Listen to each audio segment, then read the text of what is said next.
ہر انسان یہ بات جانتا ہے کہ یہ دنیا کی زندگی جو میں اور آپ گزار رہے ہیں، اللہ مالک نے یہ ایک امتحان کے لیے ہمیں عطا کی ہے، جس میں ہم نے آخرت کے لیے کچھ نہ کچھ تیار کرنا ہے، اچھا یا برا۔ اور اس کی تیاری کے لیے اللہ رب العزت نے آدم علیہ السلام سے لے کر جناب محمد الرسول اللہ صلی اللہ علیہ وسلم تک اور آپ کی امت پہ اوپر قیامت تک ایک ہی اصول ہے۔ وہ کیا ہے؟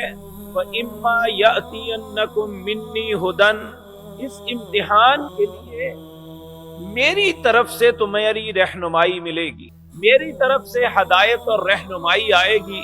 فَمَنِ اتَّبَعَ هُدَايَ، جو اللہ کی بتائی ہوئی رہنمائی کو قبول کرے گا، فلا یضل ولا یشقی، نہ وہ گمراہ ہوگا نہ بدبختی اس کا مقدر بنے گی، بلکہ وہ کامیاب و کامران وہ شخص ہوگا جو اللہ کے بتائے ہوئے دین کے مطابق زندگی بسر کرے گا۔